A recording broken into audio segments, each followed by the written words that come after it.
Welcome to Capital Blue Cross BrainBusters. At Capital Blue Cross, we encourage high academic achievement because healthy minds help contribute to a prosperous community.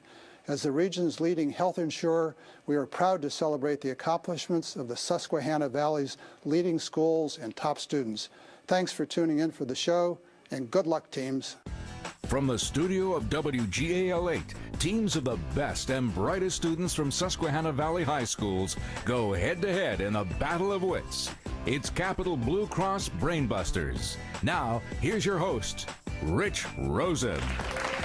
Hello, everyone, and welcome once again to our show. Now, if you've been following our tournament, you know that Cumberland Valley and Cedar Cliff have advanced to the semifinals. We have two more spaces to fill in those coveted semifinal spots. Will it be with Penn Manor or Governor Mifflin? Well, we're going to find out in less than 30 minutes, beginning now with today's opening round. 10-point questions, one big brain buster, thanks to our friends at Pizza Hut. So pick up your signaling buttons and use them frequently, beginning now.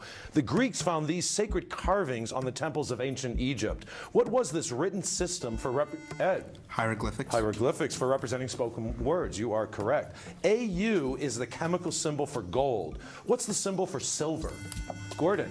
AG. AG, correct. Yes, a carnivore eats meat, a herbivore eats plants. What word describes someone like you? Gordon. An omnivore. An omnivore eats just about anything. You're correct again. They were first found in 1856 near Dusseldorf, Germany, in the valley of the Neander River. What, Gordon? Neanderthal. Neanderthals were these early hominid fossils, yes. It began publishing in 1892 as a fashion weekly. What magazine's name is French for the current fashion?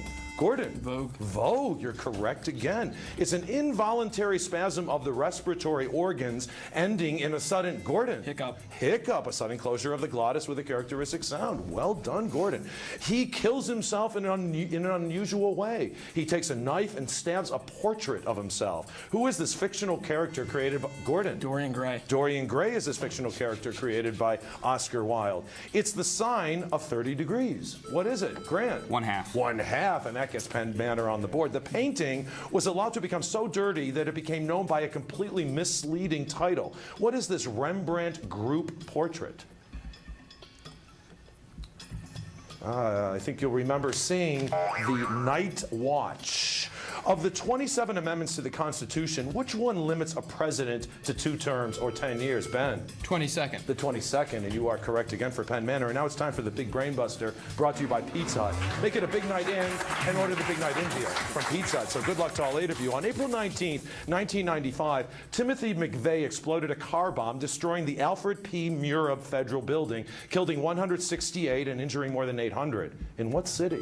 Jeff? Oklahoma City. Oklahoma City, correct. Congratulations, Penn Manor. A prime number is divisible only by itself and 1. What name is given to numbers like 12 and 100? Ben? Composite. Composite numbers, of course, that can be broken down into factors. Edward Everett Hale wrote a story about a man who was granted his wish to never hear of the United States again. What was the title of his work? Called A Man Without a Country. During the Spanish-American War, he provided illustrations of the cavalrymen, a favorite subject of his. Who was this Old West artist? I know if you visit many an American museum, you'll see Frederick Remington paintings. In physics, it is the time rate of doing work. In other words, the amount of work divided by the time. Grant? Power. Power it takes to do it. The physical concept, of course, is power. Its chief exports include wine, olive oil, citrus fruits, and Napoleon. Jonathan? France. No, sorry. Penn Manor, what is this island in the Mediterranean? Brendan? Corsica. Corsica is absolutely correct. Yes, Ferdinand Esterhazy sold military secrets to the Germans, but in 1894, this French-Jewish military officer took the rap. Who was he, Gordon? Ooh, sorry, I think that is incorrect. Penn Manor, any idea? I know you'll recognize the name when I say it. Alfred Dreyfus. Then all collapsed and the great shroud of the sea rolled on as it, and we were going for Moby Dick as the last line in that novel. That sound takes us to the end of the round and to our first break. It gives everyone a chance to relax for a bit. We'll be back with some more challenging questions and answers right after this short break. Hi, my name is Edward Sinitza, and I'm a senior at Governor Mifflin High School. Governor Mifflin Senior High combines the wisdom and tradition found in our 100-year-old community with the freshness and exuberance of an outstandingly talented student body. And this is for Mr. Archer. Thank you, Ed, and thank you for staying with us. What's turning out to be a terrific match between Governor Mifflin and Penn Manor. But before we continue, let's meet some other very important people that comprise both of these teams. First, let's say hello to Mr. George Archer, and you're a social studies teacher at Governor Mifflin, and also the coach of this great group that you brought here to Studio A, and we're grateful to that. But I understand before the show we talked about you chaperoning last year on a trip to Europe? Yes, we went to Germany and France with about 40 students, about 10 days. And this is all part of Governor Mifflin High School, and they put this together? And part of a class, military history, and we visited various military battlefields. And that's a huge responsibility to take 40 kids. It was, but two of them are right here, and they were very well behaved. All right, as they are right here on the set. Thank you so much, Mr. Archer, for coming here. Now let's move over to Penn Manor and say hello to the team's alternate, Lars Anderson. Lars, it's great to have you here. You're a sophomore, so I guess they're getting you warmed up for future BrainBusters competitions. And you had a trip, speaking of trips, to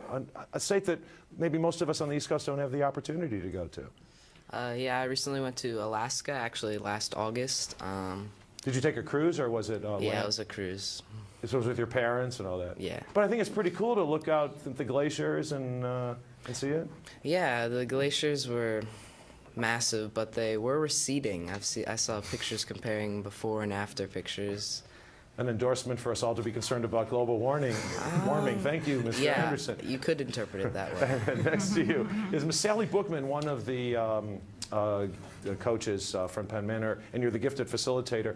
Now, you are also the facilitator for what we're going to learn about later on in our show, is about the online opportunity for students to grasp a new language that might not be offered in your school. What are some languages that students are taking right now?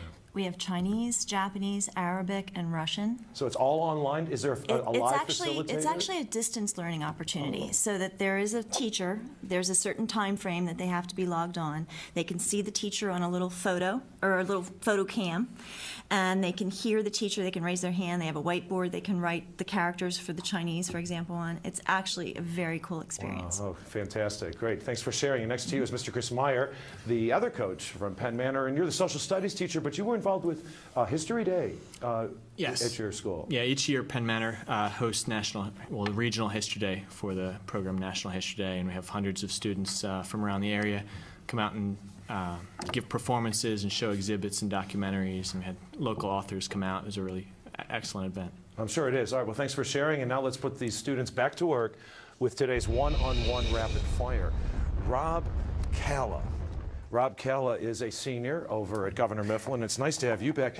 And I've learned from Mr. Archer, actually, who shared this with me, that you are, and I'm going to quote, an important player on our county champion baseball team. What constitutes such a high regard? Well, last year our team made it to the county championship, and we actually won against Schuylkill Valley in a very close game. It was 5-4. And what position do you play, Rob? Well, last year during the game I was a DH. And I ended up having two hits in the game. I was 2 for 3, so it was a pretty good game for me. Well, it's great to have you here. You're doing well here as well. And let's say hello to Jeff, and Jeff Zigmund.